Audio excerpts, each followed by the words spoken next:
Welcome to Together San Diego, and thank you for joining us. I'm Paola Hernandez Jayo. Our guest today is Fernando Lopez, Executive Director of San Diego Pride. Hi, Fernando. How are you? Thank you very much for joining us. Hi there, Paola. I'm doing great. How are you? I'm doing great. Thank you. Thank you very much for joining us today. June is National Pride Month. Tell us about San Diego Pride and the work that you do. Sure. So, as folks know, you just said it is Pride Month all across the country. And the great thing about Pride in San Diego is San Diego Pride is actually a year-round education and advocacy organization with more than 30 different programs serving a diversity that exists within the LGBT community. And of course, our biggest fundraiser every single year is what that parade and festival that we're known for, that everyone loves, that we're not doing in the same way this year. Obviously, COVID meant that we had to make a lot of adjustments. So we're going to be doing things a little bit different. In doing things a little bit different this year, I know you have a number of celebrations. We could say it's San Diego Pride Weekend, but in this case, you're actually doing a whole month or more, I should say, of activities and events. Tell us a little bit about those. Yeah, absolutely. So, I think folks are used to coming to a giant parade and the festival, or our region's largest civic events.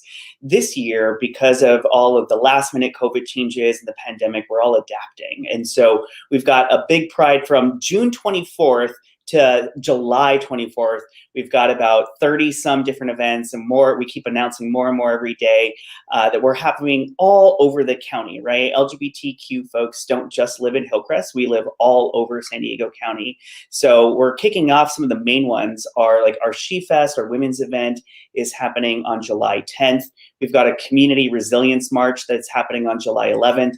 Then that Wednesday, we've got our interfaith event, which we call Light Up the Cathedral. And then on Friday, we've got our big rally happening, which is the Spirit of Stonewall Rally, Friday, July 16th. And then the 17th and 18th, we've got just a ton of smaller, unique celebrations happening in the heart of Hillcrest, in downtown San Diego, and all across the county, so we can bring folks from the LGBT community back together again. That's what we love to do at Pride, is bring people together. We're just going to do it a little bit a different way this year. And tell us about your theme about resilient.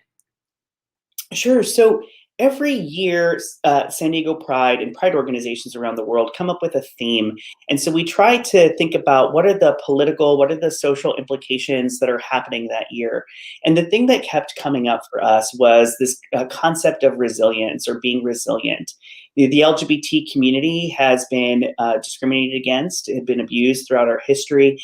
And in this last year, we've all had the added challenge of enduring the COVID pandemic. And a lot of the social and economic impacts of the COVID pandemic had disproportionate impacts on the LGBT community. And that is also, as we're facing the COVID pandemic, our community is also still facing the HIV and AIDS pandemic that is ongoing for more than 30 years. So I think it was really important for us to center and honor the resilience of our community, that as our year-round programs existed, that we were talking about resilience. How do you build resilience? What are our community stories of resilience? That we are strong, but we've had a rough year. So how do we overcome those obstacles? And so this year's theme was resilient. That's a wonderful theme. Fernando, also, you were going to share with us today about the Equality Act and Fulton versus Philadelphia case and how it will affect the LGBTQ community. Tell us about that. Sure. So as an LGBTQ person, I think it's also important to remember that we don't have pride because we are free and equal citizens in this country. LGBTQ Americans still don't have full equal protection under the law. And so frequently we see our rights come up before the Supreme Court. Last year in the Bostock case, we were finally affirmed that LGBTQ folks have the right to employment and shouldn't be fired because of their sexual orientation or their gender identity. This year, what was at stake was social services, or people wanting a desire or a license to discriminate against the LGBT community, using their own personal bias or discrimination as a license to discriminate against people. Now, thankfully, in the Fulton case, what ended up happening was it was very specific and only about a certain contract between Philadelphia and the government. So it was, and Catholic services. So it was really just one teeny tiny court contract that was ruled on. But it really goes to show that every single year, it seems like our rights as LGBTQ Americans come up before the Supreme Court because we still don't have expressed legal protection. So that is why LGBTQ organizations all across the country are calling for the passage of what is called the Equality Act. And what that would do is it would amend the 1964 Civil Rights Act, and it would put express protections for the LGBT community. So we can't be fired from our jobs. We have access to housing. Right now, you can kick people out of their homes because they're LGBTQ. And so it would create a blanket umbrella sort of protection for the LGBT community, similar to other marginalized, discriminated communities. And so we're really asking on our faith leaders, our elected officials, and our businesses and everyday people to ask their senators to pass the Equality Act so LGBTQ Americans can finally live up to that promise of our country, of liberty and justice for all, and LGBTQ Americans can have that full legal protection. Thank you for that information. You touched earlier upon the work that you do, the advocacy and education work that San Diego Pride does here in San Diego. If somebody is not able to participate in the events that you have coming up in July, what can they do? How can they become more informed? I am sharing on the screen your website, sdpride.org. /pride. This is for the activities and the events that you have, but for more information, and then also I'm going to go ahead and share your social media so you can tell us a little bit about what they can find on your Facebook, Instagram, and Twitter. Thank you so much. So San Diego Pride really is a different kind of pride organization than many prides around the country or around the world. San Diego Pride engages in year-round education and advocacy programs, whether it's our women's programs, our youth programs, programs for our Latino community, the API community. We do trans scholarships, we do voter engagement work. So if folks are really wanting to be advocates for the LGBT community in their schools, in their homes, in their places of worship, you can go to our website, sdpride.org, and you can sign up to volunteer. It's actually just sdpride.org/volunteer.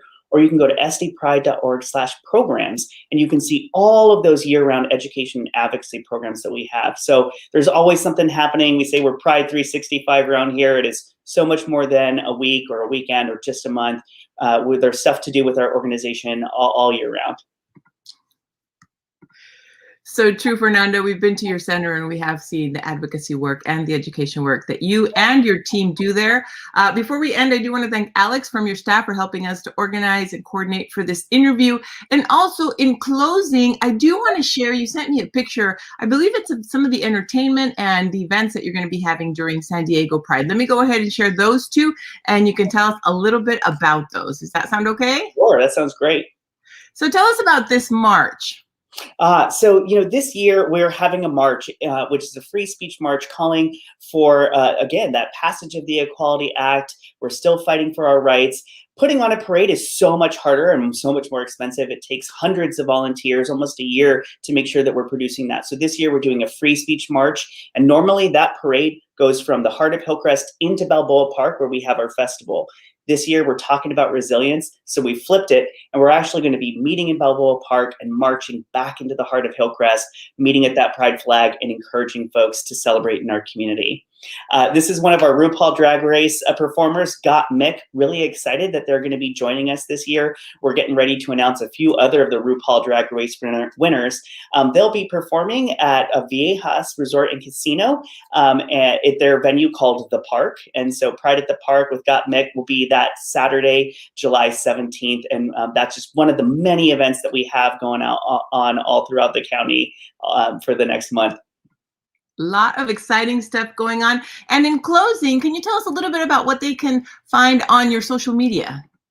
Sure. I mean, so there's always stuff happening in the LGBT community. Obviously, just this week, we saw Carl Nassib come out as an, of course, active LGBT player in the NFL. So for the latest in news and information on what's happening in the LGBT community, the movement, locally, nationally, and around the world, and for any of those events that we're producing, you can always follow us on Twitter, on Instagram, Facebook, just at San Diego Pride, and see all the great work that we're doing. Thank you very much, Fernando. Thank you very much for being with us today. And thank you for everybody that watched our segment today. You can find more of the segments on San Diego Union-Tribune.com/Together SD Live. And if you would like to watch more of the Together San Diego segments, you can watch them on, more of our live streams. You can watch them on San Diego Union-Tribune.com/UT Today. And the one for Together San Diego is San Diego Union-Tribune.com/Together SD Live. Something that you would like to add?